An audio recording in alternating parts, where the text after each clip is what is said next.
digamos, al igual que aquí del Santo Sepulcro, que veremos después, se puede poner en posición de crucificado y de yacente, como los tenemos viendo aquí, con su cabeza y sus brazos articulados. Y todavía sirve para el oficio del Viernes Santo, del descendimiento de la cruz, que se sigue celebrando en la capilla de la Iglesia de la Soledad.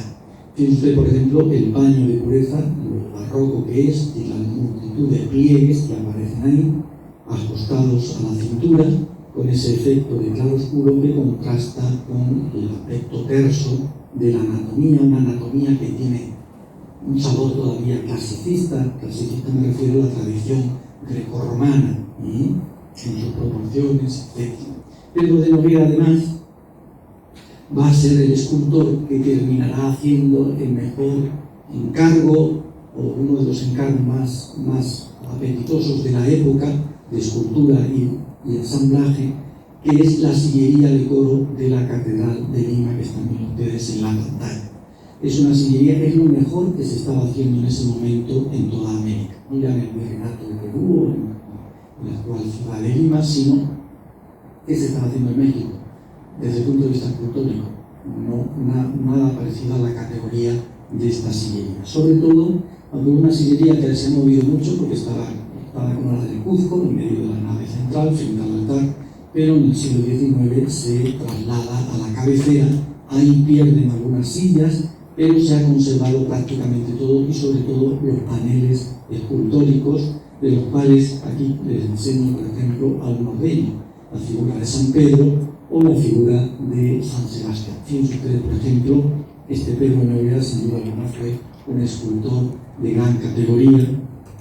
Esa figura de San Pedro, fíjense, por ejemplo, el juego del cuello, de los músculos y huesos del cuello, en tensión, incluso la mirada y el entrecejo fruncido, dando intensidad a esa expresión de fortaleza que pueden ver ustedes. Y a la derecha pues, pueden ver este San Sebastián, donde también vemos un hombre más joven. San Pedro vemos un hombre ya maduro, y San Sebastián ya un hombre más joven, ya incluso en una postura de contraposto, es decir, dejando caer el peso sobre una pierna mientras que flexiona levemente la otra, donde también vemos ahí que está con ese paño de pureza, también muy barroco, con ese gran faldón lateral, esa moña lateral, y que nos habla de un hombre, fíjate, para esta época, un gran artista, ya fuera pintor o escultor, debía de dominar todas las edades del hombre y de la mujer. Tenía que saber representar no solo a un hombre, digamos, maduro, sino a un niño, a un adolescente, a un joven, a un hombre maduro, un anciano, igual con las mujeres. ¿Sí? Eso significaba que él dominaba todas las tipos físicos y todas las anatomías.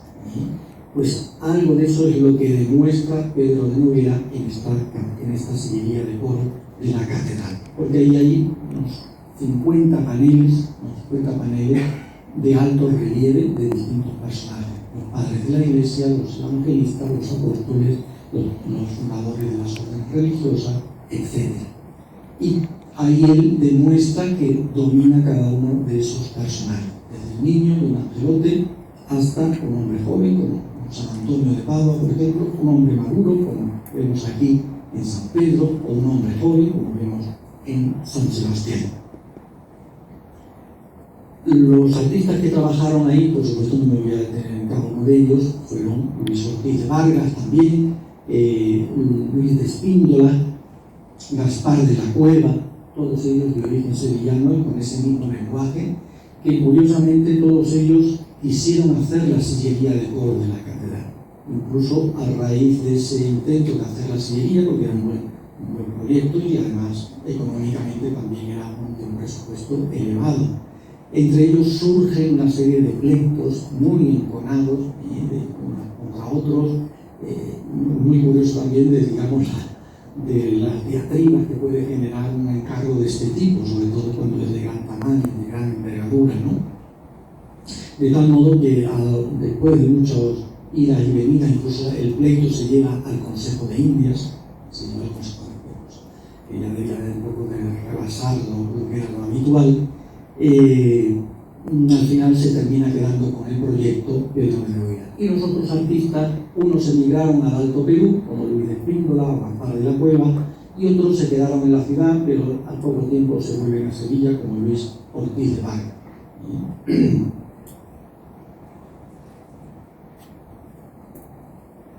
De todos aquellos retablos que se hicieron, que hay constancia documental para la ciudad, para los distintos templos de la ciudad, en el caso de Lima, con tantísimos terremotos y tan pavoroso, como ustedes conocen mejor que yo, pues se han considerado escasísimos retablos del siglo XVII en Lima.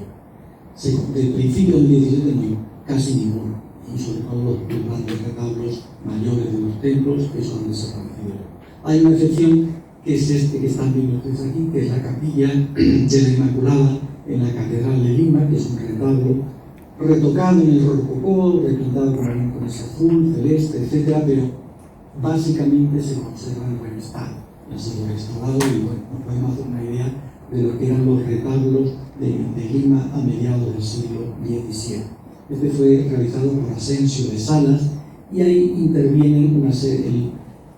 Hay un aspecto curioso de la práctica artística de los talleres de la época, y es que parece que el que contrataba un retablo era el maestro arquitecto, y el maestro arquitecto a su vez subcontrataba la pintura, la escultura y la policromía. Pero en el documento muchas veces solamente aparece el arquitecto, por eso es un problema que hay que determinar. Precisamente en este retablo de la Inmaculada aparece que fue realizado por Asensio de Salas en 1654, 52, 54. La escultura de la Inmaculada se le encarga a un escultor, que es Bernardo de Robles y Lorenzano. Tienen ustedes los apellidos porque es el artista que es un artista de origen español, luego hablaremos más de él porque es el que terminó viniendo a Arequipa. Él en España se llamaba Bernardo Pérez de Robles. No sabemos muy bien por qué cuando llega a América adopta el nombre de Bernardo de Robles y Lorenzano. Tal vez lo de Pérez a lo mejor no ayudaba por ascendencia judía, no sabemos muy bien. El caso es que aquí aparece como Bernardo de Robles y Lorenzano. Y a él le encarga la imagen de la Inmaculada que están viendo ustedes aquí, en 1655. Este es un escultor, Robles, que, como digo, es de origen salmantino, nace y se forma en Salamanca. Se forma allí con su padre, entre otros, porque también era artista, era cantero y escultor, pero con 20 y pocos años decide venir a América. Y a partir de 1644-45 aparece en la ciudad de Lima trabajando. Normalmente colaborando con los grandes retablos que se hacían. El arquitecto hacía el retablo, la arquitectura, y la escultura la hacía él o otros escultores que también había en la ciudad, ¿no? Y luego venía la policromía, que era un pintor y un dorador. Esta imagen que están viendo aquí casi nos recuerda más al modelo, si ustedes, que viene de Salamanca, es decir, Castilla. Castilla en esa época tenía la gran figura de la escultura castellana de esa época, y una de las grandes figuras de la escultura española de barroco es Gregorio Fernández. Habría que pensar que él se formó en ese estilo. Ahí tienen ustedes a la izquierda una Inmaculada realizada por Gregorio Fernández. Y fíjense ustedes que el modelo, esa niña joven, adolescente, en el cambio en la derecha, que es la que hace Pérez de Robles en Lima, es una mujer ya más mayor, joven, por supuesto, pero sobre todo fíjense ustedes cómo cambia la iconografía y el modelo artístico. Mientras que la de Salamanca, que están viendo ustedes a la izquierda, y que sin duda él debió de ver en los años que él nace en Salamanca y se forma allí. Como ven, la Virgen está con su túnica, con el manto, el manto sobre los hombros, una especie de capa pluriana. Mientras que, si ustedes se fijan bien, el modelo sevillano habitual, que no les he traído para no cargar de imágenes, es simplemente el manto que cruza por la espalda, deja un hombro libre, un hombro sin descubierto, y se cruza sobre el pecho, llegando al otro brazo. Bueno, es curioso que él, formándose en un modelo, cuando llega a Lima, en cambio, opta por esta otra tipología escultórica de la Inmaculada, seguramente porque precisamente Lima tenía esa tradición de escultura sevillana, de muchos sevillanos por ahí, y él se adapta, digamos, a esa exigencia de la clientela. Ya que por supuesto en Lima hubo otros muchos escultores, lo que pasa, lo difícil es, a veces tenemos los nombres, pero lo difícil es encontrar alguna obra suya con seguridad. Eso es lo más difícil, ¿no? Entonces hay otros escultores que no voy a citar, pero que haya obra conocida con seguridad es lo que les estoy presentando, ¿no? Este Bernardo Pérez de Roble, como digo, fue un hombre que llega a Lima en 1744, como digo, y empieza a trabajar. Se asienta en la ciudad, se casa con una limeña, tiene varios hijos en Perú, pero curiosamente él, después de muchos años, termina volviendo a Salamanca, que es lo que vamos a ver aquí. Pero también es muy interesante Bernardo Pérez de Roble, porque pasados unos años lo encontramos en la ciudad del Misti, lo encontramos en Arequipa. Todavía no sabemos muy bien por qué, porque el trabajo no le faltaba, era la capital, Lima, él era muy buen escultor, o sea, no le faltaba trabajo. No sabemos bien, aquí seguro que hay historiadores, yo les invito a que ustedes, a ver, historiadores tanto de historia como de la religiosidad de la época, del siglo XVII en Arequipa, pues bucear en los archivos arequipeños a ver si encuentran más documentación, tanto de él como sobre todo de otro aspecto que vamos a ver ahora a continuación alrededor de su figura. Aquí en la ciudad del Misti tenemos constancia documental ante notario, que hace, yo casi diría que es la obra escultórica mejor documentada de todas las que él hace, en América y en España. Es el crucificado de la Veracruz, que están viendo ustedes ahí, que está en la iglesia de Santo Domingo. Es un crucificado que le encarga la cofradía de la Veracruz en 1662. Es un crucificado espirante, como están viendo ustedes ahí. Un detalle de la cabeza y el rostro.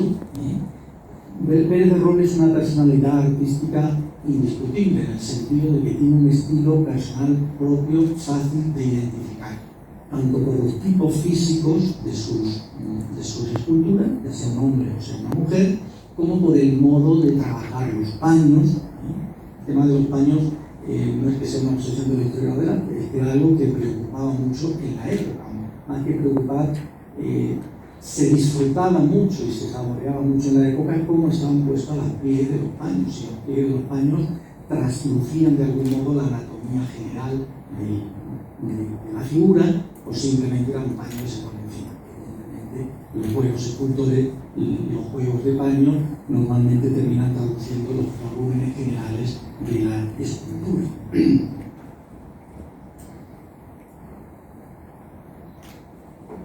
Entonces, como les digo, Pérez de Roble, los saben ustedes, esta cabeza es una cabeza espléndida, como ven ahí, arrobada de emoción, dirigiéndose al Padre, y sobre todo también cómo trabaja el cabello. Esa es otra de los que se llama a veces los grafismos formales de un artista. Cómo resuelve los cabellos, cómo resuelve los paños. Entonces, ese modo, por ejemplo, el concreto Roble tiene un modo muy particular de conformar el bigote y la barba. Es un bigote muy abundante, con dos mechones, uno hacia adentro y otro hacia afuera, que después va a repetir en otros muchos crucificados. Este Bernardo Pérez de Roble, cuando está aquí en Arequipa, sabemos que está en 1662, pero no volvemos a saber más de él. Estuvo más años, hizo más cosas, sí hizo más cosas, hizo otras esculturas, como vamos a ver a continuación, pero no sabemos si estuvo varios años o solamente un poquito, ¿no? ¿Sí? Gracias. Y como digo, sobre todo, no sabemos por qué. Si se viene con toda la familia, si se viene solo, no sabemos. les voy a poner algunos detalles de esta espléndida escultura. Tiene usted, por ejemplo, la mano y el brazo, con esa, señalando ahí las venas, la elegancia de esa mano, que es, como digo, es una mano ya de estilo barroco, pero tiene una remembranza de la escultura clásica grecolatina, el modo de disponer los dedos, las falanges, o por ejemplo los pies, ahí lo ven ustedes. El caso que, aunque esta, como digo, se conserva el contrato de este crucificado de la Veracruz, me parece que eran 600 pesos. Eso es muchísimo dinero en aquella época, o sea que se hacía de valer este Bernardo Pérez de Roble.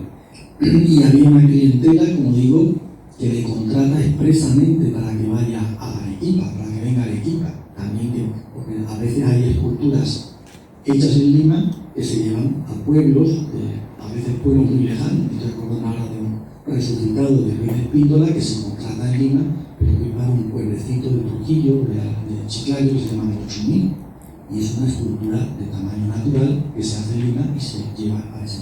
En cambio, no, aquí no. Bernardo Pérez de Roble viene precisamente a Arequipa. Por semejanza formal, por estilo y análisis estilístico, se le puede adjudicar el yacente del Santo Sepulcro de Arequipa. Y como saben ustedes, es una escultura que se conserva también muy bien, que es un crucificado o una escultura articulada, tanto en la cabeza como en los brazos, y que todavía sigue siendo objeto de devoción, y alrededor de ella ha cuajado una hermandad, los caballeros del Santo Sepulcro. Y sobre todo que hay un detalle de su cabeza, tiene usted el bigote, es muy parecido al que veíamos de la Veracruz, con esa especie de mosca en la barbilla. También los rizos del pelo terminan en un rizo final, eso se ve muy bien en este crucificado por detrás no he traído la fotografía, ahí lo pueden ver ustedes, que tiene además un hermoso paño de pureza, muy atrevido, no porque enseñe más o porque enseñe menos, sino por el modo de disponer los pliegues. Como digo, era algo en que se esmeraban los artistas, tanto los pintores como los escultores. Y la clientela, sobre todo la clientela, de eso hay ejemplo, me gustaría algún día escribir un artículo sobre ese aspecto. Ahí tiene el paño de pureza, como digo, del Cristo del Santo Sepulcro, muy hermoso, incluso hace esa vuelta aquí a la izquierda, como ven ustedes, donde deja al desnudo la cadera, y con ese moña lateral, ven ustedes ahí. Es llamativo que esté tan bien conservado, porque con frecuencia, con el paso de los años y la humanización del culto de las imágenes, a veces a los Cristos, incluso a las vírgenes, se las retallaba para vestirlas con telas. Y ahí se echaba a perder la escultura, ¿no? O sea, es muy frecuente encontrar ese tipo de estropicio, podríamos decir, ¿no? Ahí tiene detalle, como digo, de esa liturgia de la crucifixión y el descendimiento que se lleva a cabo en la iglesia de Santo Domingo en Semana Santa. Hombre, es interesante ver la calidad de estas obras y sobre todo que sigan al culto, que siguen sirviendo para lo que fueron pensadas, porque a la hora, evidentemente, no lo he dicho, pero todo este arte, ya sea pintura o escultura, la mayor parte es arte religioso y es un arte que está en función de la fe, donde muchas veces lo que importa es que sirva para la fe, para la devoción, incluso a veces más que sea de buena calidad o de no tanta calidad. Ese aspecto también hay que entenderlo. No olvidemos que estamos en América, era todo un continente en proceso de cristianización, entonces los artistas se esmeraban en ello y se esforzaban, y también la clientela lo exigía. Otro crucificado que se le puede adjudicar a Robles, aquí en Arequipa, es este crucificado que se encuentra en la Compañía de Jesús, de aquí, la iglesia de la Compañía, en un altar lateral, en el crucero, y como digo, muy evidente con el modo de trabajar el pelo, el bigote, la barba. Pues aquí fíjense ustedes cómo cambia un poquito el paño de pureza, fíjense ustedes que no se repite, sino que todos son variados. Eso se apreciaba también mucho. por la clientela, es decir, variar los modelos. Pero ahí perdemos en la pista a Bernardo Pérez de Roble, en Arequipa, la última, porque después en Lima no se ha vuelto a encontrar documentación, aparte de 1662 en adelante ya no se encuentra documentación de él, y ha sido investigado, ¿no? Tanto por mí como sobre todo por el padre Antonio San Cristóbal. Y en cambio, por eso podemos, con esto ya vamos terminando, de aquí de Arequipa. Él cuando llega a San Juan, él y su mujer parece ser que eran hermanos de la tercera orden de San Francisco. Por tanto, hombre y mujer de gran devoción, de gran práctica religiosa. Y él ofrece, regala, dona a los hermanos terceros de San Francisco, situados en la capilla hoy de los franciscanos, de los mínimos de Salamanca, dona este crucificado. Como ven, tiene ustedes la cabeza, la corona de espinas como es rosa, así lo dije, allá los han mantenido, pero no, creo que no han cambiado, ¿no? Pero es una escultura más, si se fijan ustedes, sin policromar. Solamente tiene detalles policromados en los ojos, y el paño de pureza, que la veremos, y un poquito las gotas de sangre que aparecen por el resto del cuerpo. Fíjense usted, por ejemplo, el bigote. El bigote, como digo, es incuestionable la mano de Bernardo Pérez de Roble, ¿no? Ese bigote que sale hacia afuera, eso es muy poquísimamente frecuente en la escultura, en el modo de representar a Cristo. Fíjense ustedes, yo creo que Bernardo Pérez de Roble es un auténtico especialista en los crucificados. El crucificado yo creo que es la gran tipología, tanto en pintura como en escultura, del arte cristiano en general. ¿Por qué? Porque concita dos problemas fundamentales que tiene que resolver el artista. La representación del cuerpo humano, en este caso del hombre, del cuerpo desnudo del hombre, y evocar lo mejor posible que ese hombre no es cualquier hombre, sino que es hijo de Dios, perfecto hombre y perfecto Dios. Pues eso a nosotros hoy, en una sociedad que bueno, parece que está un poquito más alejada de la fe, pues a veces incluso ni nos paramos, pero en esta época eso se miraba al milímetro, tanto por el artista como sobre todo por la gente culta. O sea, una obra de un crucificado tenía que ser un buen crucificado desde el punto de vista de la anatomía, pero también tenía que serlo desde el punto de vista de evocar de algún modo con convicción que ese hombre era el Hijo de Dios. Y ahí ven ustedes ese rostro, como ven, arrugado, en expiración. Ahí tienen el crucificado, mayor que el natural, realmente.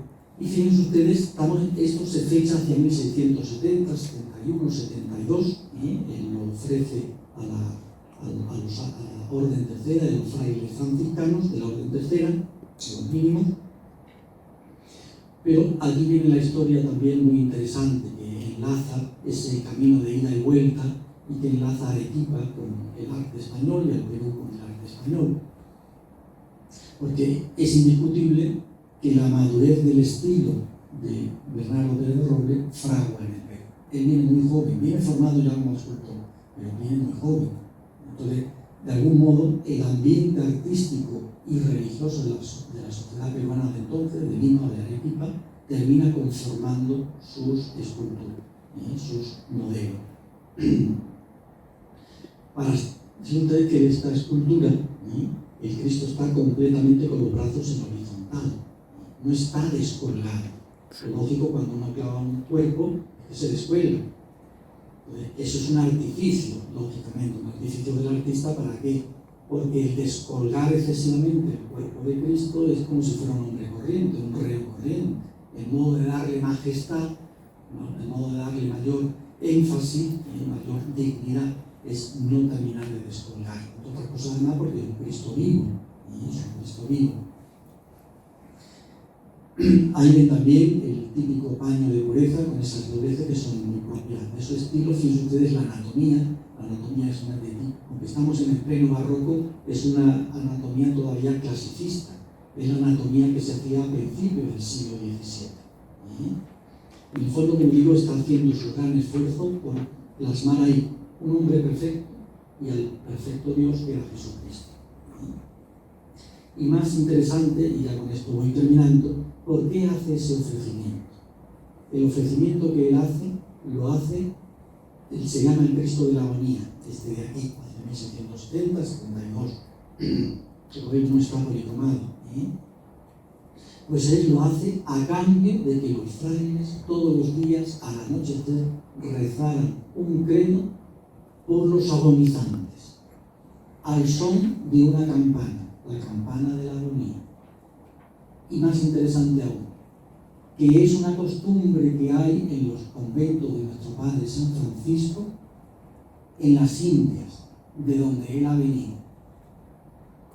Fíjense ustedes cómo estamos aquí enganchando la historia del arte, la historia cultural, religiosa, de un lado y otro del Atlántico. Ya no solamente es el viaje de ida de España a América, sino que es el viaje de vuelta. A veces estamos, sobre todo en España, estamos acostumbrados a estudiar lo americano como una proyección de lo español, aunque evidentemente se ve que es algo, no solamente una proyección, sino que hay una serie de escuelas y de centros artísticos particulares y personales. Pero aquí tenemos un ejemplo de cómo el arte que ha fraguado, un escultor que ha fraguado en Perú, termina fraguando en Salamanca, en concreto. Y además vivió bastantes años más y él realizó otros muchos crucificados que se conservan en Salamanca, no tan buenos como este, que están viendo en la pantalla, pero que sin duda alguna son de su estilo. Incluso tuvo algún discípulo que continuó esa tradición de esos modelos escultóricos hasta principios del siglo XVIII.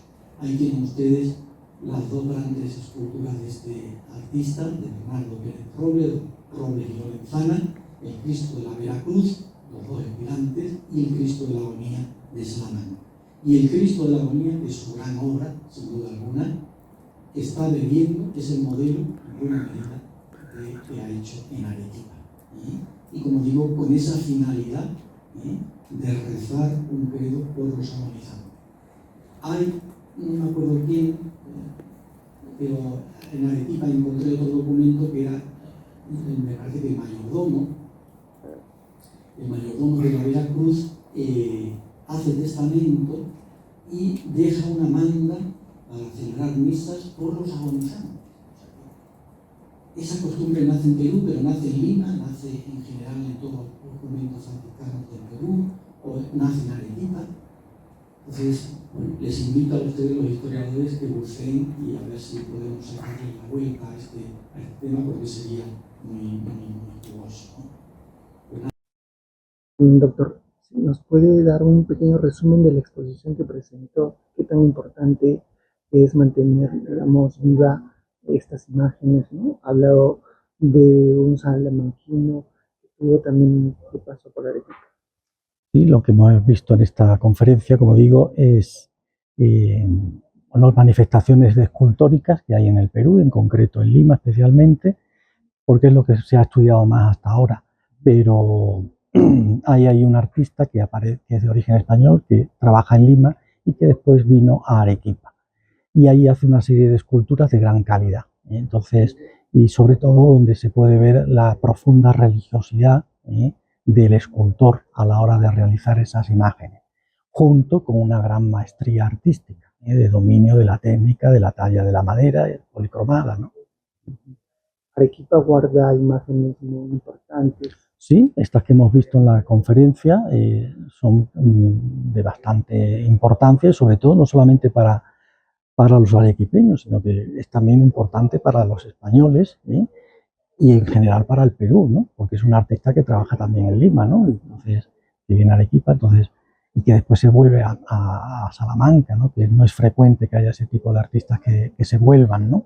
Y en Salamanca siguió trabajando muchos años, con lo cual difundió ese arte que había fraguado en el Perú, que él, digamos, de algún modo maduró en el Perú, lo termina después realizando también en Salamanca, y además dejó escuela, en Salamanca dejó escuela.